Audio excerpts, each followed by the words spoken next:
Oh damn, welcome to another week of The Point. I'm your host, Ana Kasparian, and I'd like to welcome my pimple on the program today because it's making a dominant appearance on the show. But we also have awesome panelists that I want to introduce you guys to. We have two returning panelists, Max Lugavere, who is a filmmaker. He's working on some incredible things, including a documentary film called Breadhead. Yeah. Really looking forward to that. Lots of important work there. Also, Kim Horcher, who is the host of Nerd Alert here on TYT Network. Oh, damn. I'm excited to have you guys on the show. I'm especially excited to make Kim uncomfortable, which she already seems to be. It'll be good. So what are we talking about on the show today? Lots of different topics, including Hulk Hogan and his racist rant being released to the public. Also, Chrysler has recalled 1.4 million vehicles for a very scary reason. I'll tell you why.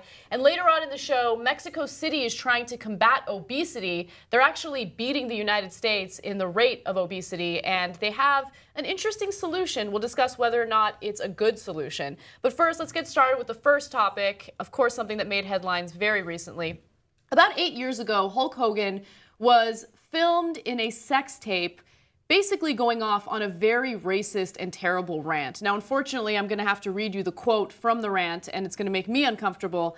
But about 8 years ago, he was talking about his daughter's boyfriend, who happened to be black, and he didn't seem too happy about it. Now, in the video, he is having an intimate moment with his former friend's girlfriend, Heather Clem, or a former friend's wife, I should say. And Gawker obtained this footage and released it, which is why Hulk Hogan is now suing Gawker. So what did he say? Let's get to it. Unfortunately, I have to read this to you, and this is what he said in the video. I mean, I'd rather, if she was going to fuck some N-word, I'd rather her marry an 8-foot-tall N-word worth $100 million, like a basketball player. I guess we're all a little racist.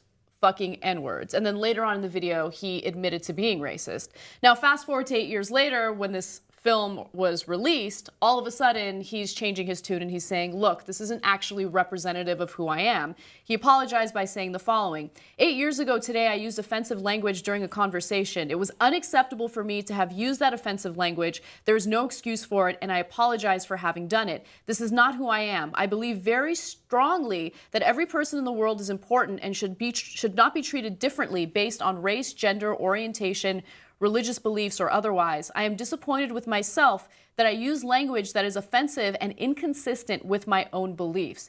Now, keep in mind that back in the 80s and somewhat in the 90s, Hulk Hogan was thought of as an American symbol, an American hero, and this really changes things for him. The WWE has decided to take him out of their Hall of Fame, and so I'm really curious to see what you guys have to say about this. My only point is, when someone has no racism in their heart or their mind, they don't use words like that to describe an entire group of people. So he has some issues. Hopefully he works through it. I am not apologizing for anything he does. I'm not giving him a pass. I just hope that he's not in denial about what the reality is, and he really needs to work on himself. Max, what do you think? Make your point. Yeah, I mean, it's not very surprising to me. You know, he's a guy with a horseshoe mustache and he wrestles professionally. So, like, to me, big surprise. I do think, 8 years is a long time. You can change during that window, but it's inexcusable. So, I think that the controversy surrounding all this is warranted.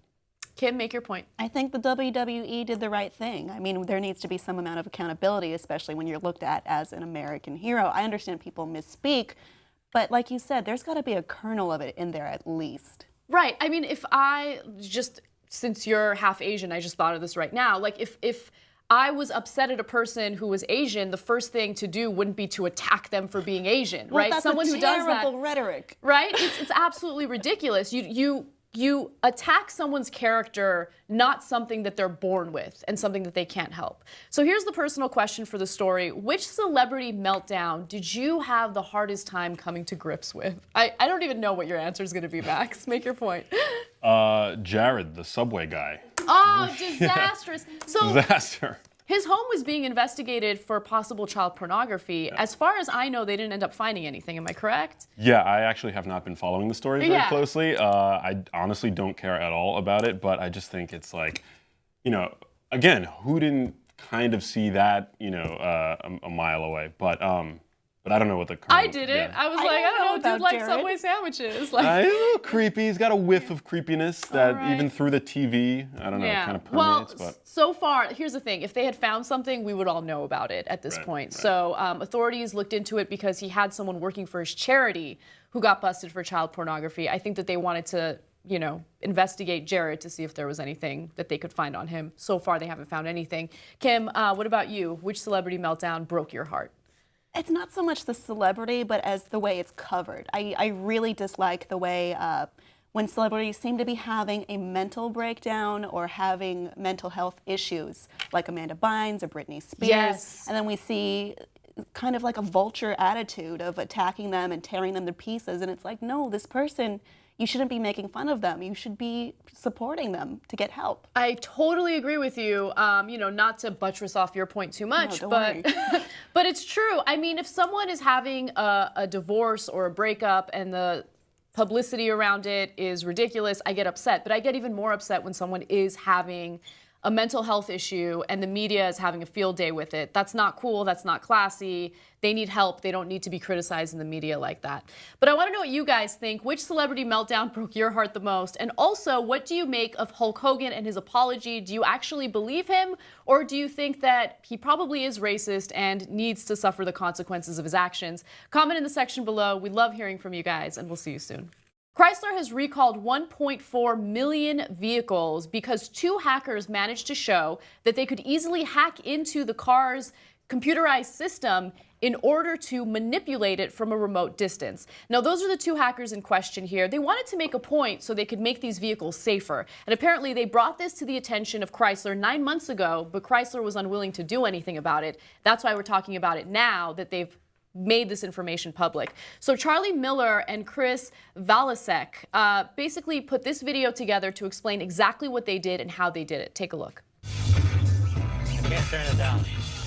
This was such a fun video. Ski walking up to Jordan. And now the air conditioning is blasting, the music is blasting, and I can't see anything because of the f***ing windshield wiper fluid. Okay, do it. Do it. Kill the engine. So we're killing the engine right now. It says park sense. Actually can't accelerate. I stomped on the gas, but the Jeep slowed to a crawl. So this is in regard to the Uconnect system that is basically based on a wireless network, and it's intended to help with phone calls and GPS. A lot of vehicles have similar technology in them. But again, on July 16th, Chrysler released an update for the Uconnect system, but Miller and Valasek noticed that it still had some issues that could jeopardize a driver's safety. Now, I like that they recalled the vehicles, but this is just a small example of a much larger problem. And I remember when a really good friend and colleague of ours passed away in a terrible car accident, Michael Hastings, people wondered whether or not his car was manipulated remotely. We don't know, but now that we do know that this is possible, I hope that the car industry does something to mitigate the possible dangers. Max, what do you think? Make your point. yeah, I mean, I think this is like a scary speed bump on the road to the singularity, you know? I mean, like, we're entering the era of the Internet of Things, right? Everything is becoming increasingly connected. And I think that some of these things, these, you know, tools and devices that we use day to day are being connected perhaps a little bit carelessly, you know, and this is a perfect example of that. So I think, you know, obviously privacy is a major concern today, but so is security. And this is just like, it's amazing that it really, you know, came to a head in this way where nobody was actually hurt, because it could have obviously presented a problem down the line. Absolutely. Kim, you're a bit of a technology expert, so I'm very curious to see what you have to say. This is by far not the first time I've seen this happen. I think over a year ago I did a story in which some hackers were able to prove that they could take control of a vehicle, take care of how fast it was going, if it was braking, if the engine was going. This is not new. Cars are highly hackable, and it's not just these Chryslers. And I am happy to see that we're drawing some attention to this issue because it has been, as I said, persisting for a while. You know, what's also really disturbing about this story is the fact that this major car company did not really care to do anything about it until the media was talking about it. Oh my God, now we're getting bad press. Now we should be concerned about our clients and our customers. No, you should be concerned about safety from the get-go. Even if you don't genuinely care about people's safety, I mean, this is a huge liability. You would think that they'd be a little more responsible. But again, when it comes to massive corporations, they're amoral. They don't really care about someone's safety. They care about their bottom line. So definitely lots of props to these hackers who made this story a big deal. Here's a personal question, though. What would you rather have hacked, your computer or your phone? Kim, I'll start with you. Okay, both are disastrous. Right. I don't have anything I'm ashamed of, but I deserve to have my privacy, and especially my passwords, my financial information. I wouldn't say phone though, because it's always with me. Yeah. If you wanted to watch me, you could easily do that. That's a good point. I didn't even think about that. Max, what about you? Yeah, I would say at this point, I would probably rather have my computer hacked because I do mostly work on my computer. If there's ever something that's not work related and I don't want people to find out about it, I'll do it in private browser mode. Yeah. You know? And my phone is on me all the time. Obviously, our phones are extensions of who we are. And so I just feel like our phones are a little bit more, they have a little more personal information. Yeah, I think that there's embarrassing information on both, which is a great thing to let the audience know in case they're looking to hack me. But embarrassing, nothing salacious. It's more like I like to write about my thoughts or whatever, and that kind of stuff could be embarrassing. But definitely my phone. My phone has the text messages. Maybe sometimes I don't sext or anything, but maybe sometimes I'm like, oh, let me see. I don't send naked pictures, let me be clear. But yeah, I wouldn't want people seeing that stuff. So I would go with my phone. But I want to hear from you guys. Which would you rather have hacked, your phone or your computer? And also, do you have a Chrysler? Are you concerned about this issue of people hacking into the wireless system and manipulating the car? Comment in the section below. Tell me what your concerns are. I really, really want to hear from you, and we'll see you soon. Twitter has definitely gotten a lot of heat in the past for the fact that they are a little unwilling to deal with the issue of harassment. So you might get people who send you harassing tweets, and Twitter's kind of slow in dealing with it. Well, they're not slow in dealing material that they deem copyright violations. I'll give you an example. There's a woman by the name of Olga Lexwell who is a freelance writer, and recently she put up a very mediocre joke, if you ask me. Sorry, keeping it real, Olga, keeping it real. Let's take a quick look at the joke. She said, saw someone spill their high-end juice cleanse all over the sidewalk, and now I know God is on my side. All right, we all dislike people who are juice cleanse people, I guess, whatever. But people thought that was funny, and they actually retweeted it word for word. Olga was not amused by that, so she contacted Twitter, and Twitter very quickly took it down, okay? So let's take a quick look at the people who retweeted her. They didn't even retweet her, that's the issue. They just copy and pasted her joke. Now, their handles have been withheld in the name of privacy, and sometimes they're Twitter bots who just will copy and paste anything anyone writes. We've had that happen with TYT as well. But apparently this tweet has been withheld in response to a report from the copyright holder. They've taken all the stuff down. Twitter likes to state that they're following the DMCA laws, which basically protects copyright material. A forum like Twitter doesn't necessarily have to follow those laws. They're protected from any lawsuits if copyrighted material is posted on tweets. But nonetheless, they have decided to take charge and go after copyrighted material. I think this is really interesting, especially when you compare and contrast the way Twitter deals with harassment. Kim, what do you think? Make your point. Well, I mean, you see this all the time. There's like an attitude on the internet that if you see something, it's yours and you get to have credit for it, and that is not the case. So I like to see that this is happening a little bit, but also I've been harassed quite a bit on Twitter too. I'd rather see action there. Yes. I will say Twitter has gotten better in terms of creating a mute button. I'm obsessed with the mute button. I use it all the time. When you block people who are harassing you, they feel like they've won. When you mute them, they have no idea. So I like get joy out of knowing that they're tweeting to me, and I never read it and I never get bothered by it. It's the best.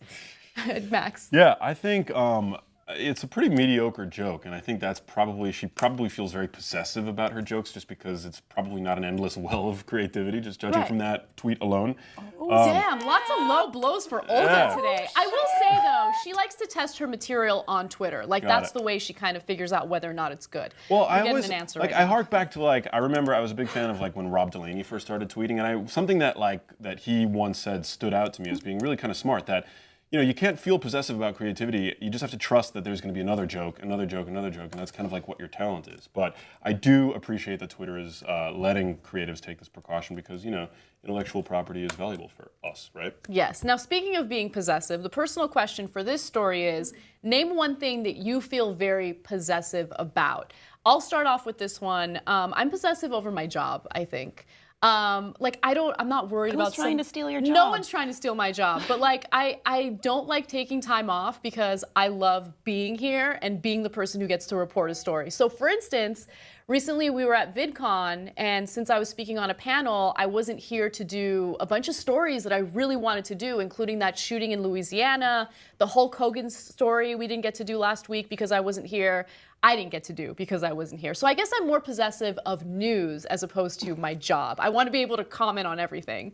Kim, what about you? I have a similar one. John told me that I'm possessive over nerd stories because he wants to do the same stories that I do. And I'm like, no, we're not the homogenous stew of cable networks that are all the same. I should do this and you should do that. But yeah, I want to do my stuff. Yeah, and you do your own show. And I'm the main and only host on that show, too. Yeah, so. look, there are a bunch of different shows on the network, and everyone gets to talk about whatever they want. John needs to calm down. He's being possessive. Yeah, get him. Yes. Max, what about you? I believe that access is better than ownership. So I actually Look at don't you, very feel, democratic. Hey, I just, I don't feel the need to be possessive over things. I think the things you own end up owning you, to quote one of my favorite movies, Fight Club.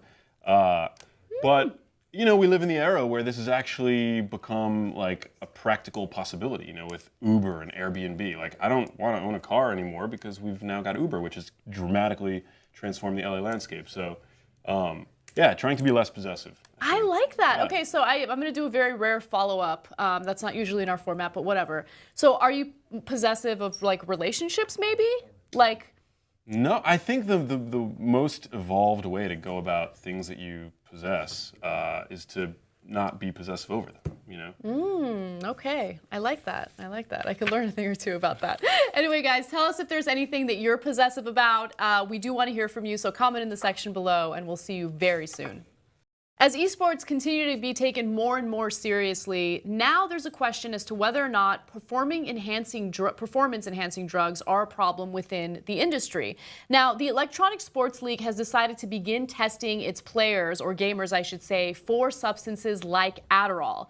Now, this is headquartered in Cologne, Germany, and ESL is actually one of the largest, oldest esporting leagues in the world.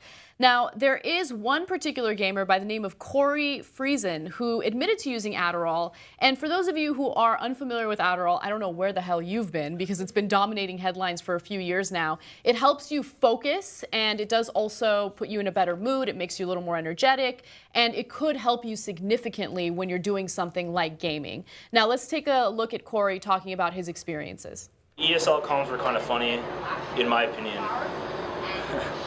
I don't even care. We were all on Adderall. Like, well, I don't even give a fuck. Like, it was pretty obvious. Like, if you listen to the comms, like, I don't know, people can hate it or whatever. Everyone does Adderall, ESALN, right? Yeah. Okay. So throwing that out there.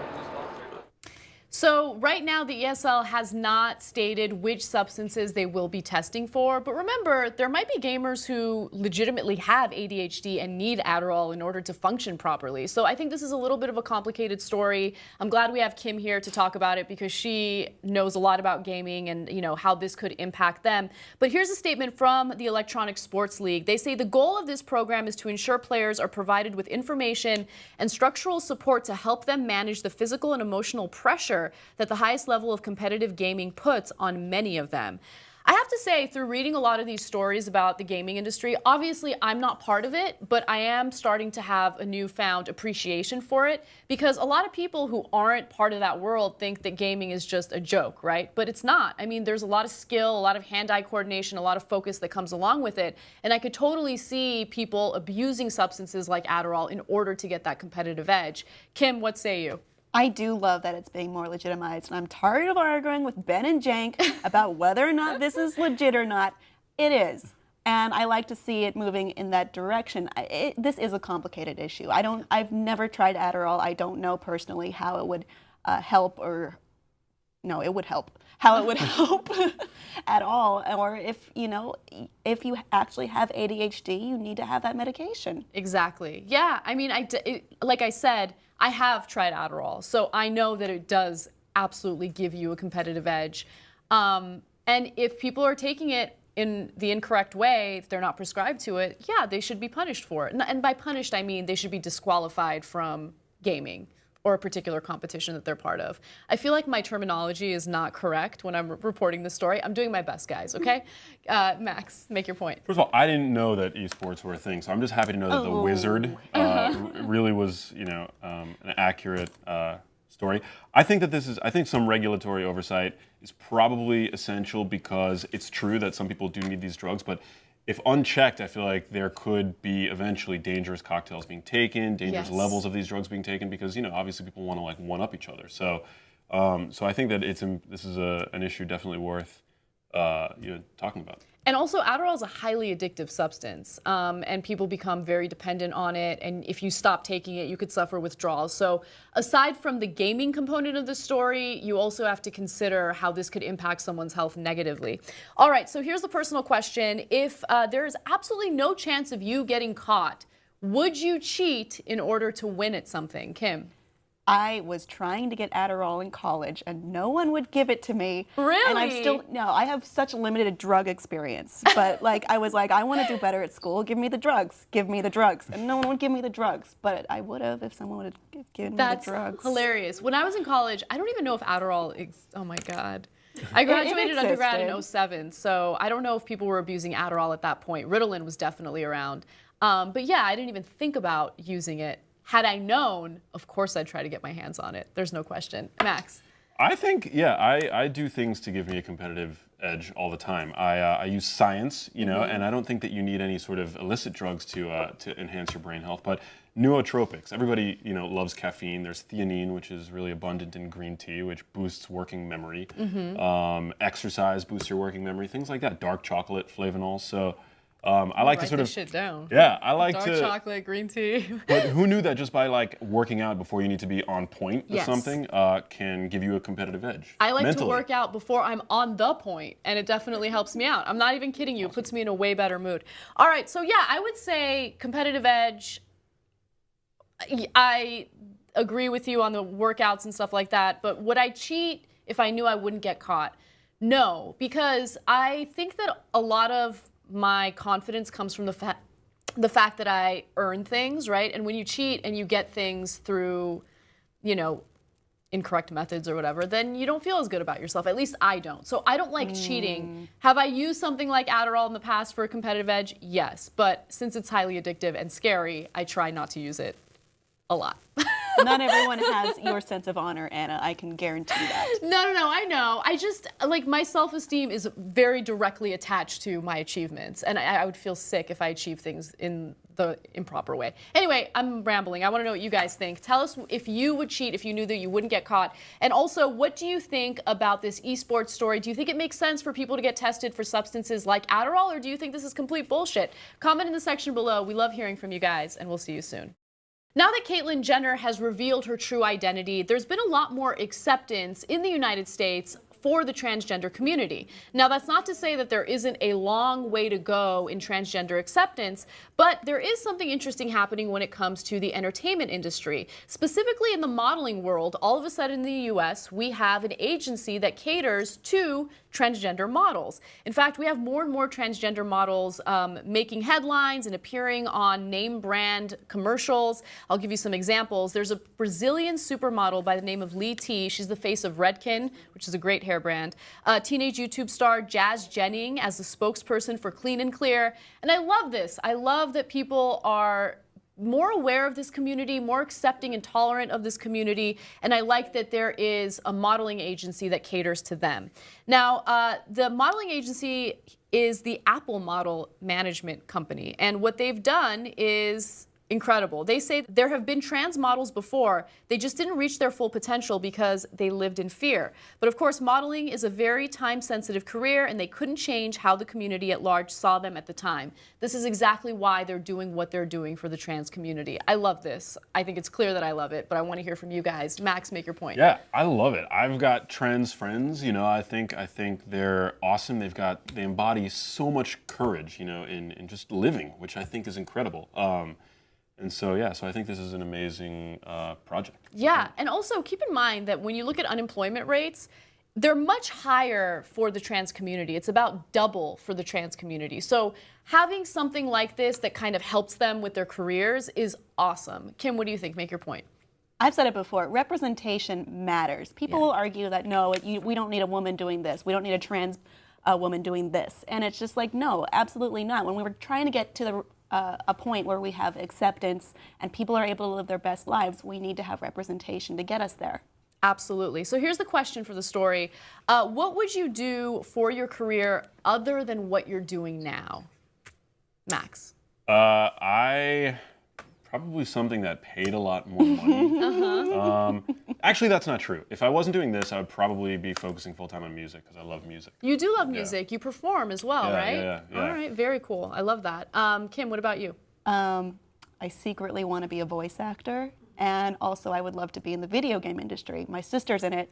She works hard, but she has a great time, and she gets paid a lot more than I do. Nice. Okay, so I mean, that's pretty much attached to what you're doing now, so that's kind of cool. It's in my interests. Yeah. I have two potential careers that I would pursue. One of them is a nice, respectable career. The other one I think is also respectable. People would probably judge me for it.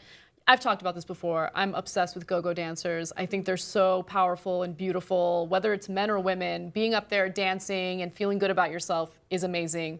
I admire them. The other thing is teaching. I wouldn't teach in a grade school level, but I would love to be like a full-time professor or a tenured professor. Education has always been something that I'm pretty passionate about, so that would make a lot of sense for me. But I want to know what you guys would do for your careers. What are you doing now, and what would you do if you couldn't do that career? Comment in the section below, share your stories. I do read them myself, and I pick some to respond to, so keep that in mind. We'll see you soon. Have a good one. It's no surprise that the obesity epidemic is spreading not just in the United States, but also to other countries. Now, Mexico is currently having an issue with obesity. If you compare Mexico City to the United States, Mexico City is actually beating the U.S. when it comes to the rate of obesity. In fact, in 2013, about 70% of adults and 30% of kids were either overweight or obese. Now, one caveat that I want to mention is that they gather these statistics based on BMI, and BMI is not necessarily the correct way of indicating whether or not someone's obese. So keep that in mind. But nonetheless, people are having an issue keeping their weight down. So authorities in Mexico have come up with an interesting solution. They are now giving people free bus passes if they do 10 squats, okay? Which, by the way, 10 squats is nothing. I mean, I think anyone could be able to do 10 squats, but here's the machine that they're using. It has a sensor that can determine whether or not the person has done 10 squats. Once they do it, bloop, they get their bus pass, and basically, they get a little bit of information about how they can eat healthier and keep their weight down. Now, it costs $5.5 billion a year in healthcare costs because of this obesity epidemic in Mexico. So, of course, they want to deal with this and they want a solution. But the question is this the right solution? Max, make your point. I think this is great. I mean, there's not a single emerging economy right now that's not being crushed under the weight of skyrocketing obesity and type 2 diabetes rates. I think this is great. I think there are other options that they could enact too. For example, the sugar-sweetened drink industry kills 200,000 people per year worldwide. And, you know, I look at things like the graphic image warnings that they put on cigarettes, which, you know, there's evidence that that has worked really well. Why don't we put that, you know, warnings and, you know, pictures of really, you know, morbidly obese people on sodas? Yeah, that would do a lot also, you know? I mean, I think that it would deter some people. What I found interesting is that in the US, we now label products on menus with calories, and that's done very little to deter people from actually eating the fatty foods. And by the way, fatty foods aren't necessarily the worst things for you. I mean, there's the question of sugar. That has a much more negative impact on your health than eating fat, for instance. But that's a whole different discussion that I'm sure you'd love to get into. I'd love to get into that. Right, I know. Maybe at some point we'll do an interview for your film and we'll get into the nitty-gritty. That'd be awesome. Keep an eye out for that. Kim, what about you? Make your point. All right, 10 squats isn't going to change the world, but I think this is more about starting a different attitude or making a more positive look on exercising in general. So I think it's good. It's not going to solve everything, but it might change your mindset, and that could solve no, it won't. Well, it starts a conversation. And for a lot of people, maybe this isn't even on their mind. So now all of a sudden it's like, oh, wait, this is an issue. Maybe we should start a discussion and see what else we can do. So here's the question for the story, though. What do you do to squeeze exercise into your already busy day, Max? I'm a big fan of bike share programs. I spend a lot of time in New York, so I'm always biking around, which is amazing. I also like to practice forms of exercise that I can take with me wherever in the world I happen to be. So yoga is one of those things where in any hotel room you can lay down a towel and do yoga. Yes, that's so true. And also, I mean, go on Pinterest and there are like little boot camp sets, you know, 10 jumping jacks, 100 push-ups, whatever it is. I'm making this up. But I like to do that too if I'm traveling because it's just an easy way to get some exercise in, even if you're not at home. Kim is not buying it. Right, Kim? Well, I know what you're going to ask me, and my answer is I don't squeeze an exercise when I don't have the time. I don't have the time. I've got stuff to do. Yeah. So no, I don't do anything. When you do have time, what's your preferred method? I do bar. Oh, you do bar? I want to try that. I heard it's really good. It will make you want to die. Yeah, okay, then I'm not going to try it. I also have no interest in CrossFit. I don't understand people who do CrossFit. Do you do CrossFit? No, I don't. Okay, good. Then I won't judge you. Anyway, guys, but tell us what you do for exercise. I like to run. The way that I squeeze it into my schedule is I get less sleep. I wake up at like 5:30 and try to fit in a run before I come to work. I cannot exercise after work. It's impossible. Like, I'm miserable after work. I just want to lay around and do nothing. But it's all about knowing yourself, knowing your own schedule, and making exercise a priority. If you make it a priority and treat it like it's your job, then I guarantee you, you'll get used to it and it'll become habitual. Anyway, guys, that's all we have for that topic. So if you have any comments or any thoughts, please comment in the section below and tell us what you think. We love hearing from you, and we'll see you soon. And that does it for today's show. I hope you guys enjoyed it. Lots of really good discussions, lots of good points. I want to give the audience an opportunity to find you guys. Max, let them know more about you. Yeah, you can find me at on Twitter, at Max Lugavere, and then check out Breadhead at breadheadmovie.com and join our mailing list. Very cool. And Kim Horcher. Well, I host a show on this network called Nerd Alert at youtube.com/nerdalert. You can also follow me on Twitter at Kim Scorcher. Again, I didn't make that Twitter handle. I'm no so one's sorry. judging you. That's an awesome, I would freaking rep that. I would call myself Scorcher on a regular basis. That's badass. All right, guys, you guys know where you can find me. I'm Ana Kasparian. You can find me Monday through Friday on The Young Turks at youtube.com/TheYoungTurks. If you can't watch the show live from 6 to 8 p.m. Eastern Time, you can watch our video, so check that out. Also on Twitter at Ana Kasparian and Instagram, Ana Kasparian TYT. Thank you so much for watching, guys. If you haven't subscribed yet, please do so. We absolutely love our audience and we love engaging with you. So share your thoughts, your comments, your concerns, your criticisms, whatever it is, we do read them and we do respond to them. We love you guys. Have an awesome week and never be afraid to make your point.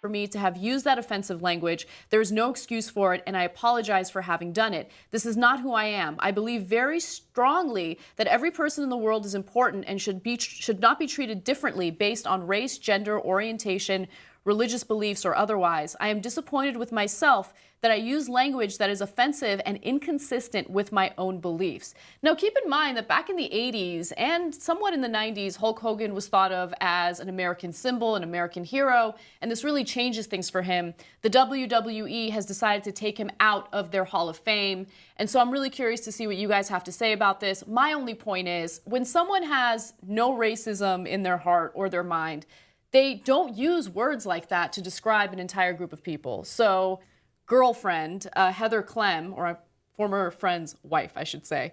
And Gawker obtained this footage and released it, which is why Hulk Hogan is now suing Gawker. So what did he say? Let's get to it. Unfortunately, I have to read this to you, and this is what he said in the video. I mean, I'd rather, if she was going to fuck some N-word, I'd rather her marry an 8-foot-tall N-word worth $100 million, like a basketball player. I guess we're all a little racist. Fucking N-words. And then later on in the video, he admitted to being racist. Now, fast forward to 8 years later, when this film was released, all of a sudden he's changing his tune and he's saying, look, this isn't actually representative of who I am. He apologized by saying the following: 8 years ago today, I used offensive language during a conversation. It was unacceptable for 1.4 million vehicles for a very scary reason. I'll tell you why. And later on in the show, Mexico City is trying to combat obesity. They're actually beating the United States in the rate of obesity, and they have an interesting solution. We'll discuss whether or not it's a good solution. But first, let's get started with the first topic. Of course, something that made headlines very recently. About 8 years ago, Hulk Hogan was filmed in a sex tape, basically going off on a very racist and terrible rant. Now, unfortunately, I'm going to have to read you the quote from the rant, and it's going to make me uncomfortable. But about 8 years ago, he was talking about his daughter's boyfriend, who happened to be black, and he didn't seem too happy about it. Now, in the video, he is having an intimate moment with his former friends. He has some issues. Hopefully he works through it. I am not apologizing for anything he does. I'm not giving him a pass. I just hope that he's not in denial about what the reality is, and he really needs to work on himself. Max, what do you think? Make your point. Yeah, I mean, it's not very surprising to me. You know, he's a guy with a horseshoe mustache and he wrestles professionally. So, like, to me, big surprise. I do think, 8 years is a long time. You can change during that window, but it's inexcusable. So, I think that the controversy surrounding all this is warranted. Kim, make your point. I think the WWE did the right thing. I mean, there needs to be some amount of accountability, especially when you're looked at as an American hero. I understand people misspeak, but like you said, there's got to be a kernel of it in there at least. Right. I mean, since you're half Asian, I just thought of this right now. Oh, damn. Welcome to another week of The Point. I'm your host, Ana Kasparian, and I'd like to welcome my pimple on the program today because it's making a dominant appearance on the show. But we also have awesome panelists that I want to introduce you guys to. We have two returning panelists, Max Lugavere, who is a filmmaker. He's working on some incredible things, including a documentary film called Breadhead. Yeah. Really looking forward to that. Lots of important work there. Also, Kim Horcher, who is the host of Nerd Alert here on TYT Network. Oh, damn. I'm excited to have you guys on the show. I'm especially excited to make Kim uncomfortable, which she already seems to be. It'll be good. So what are we talking about on the show today? Lots of different topics, including Hulk Hogan and his racist rant being released to the public. Also, Chrysler has recalled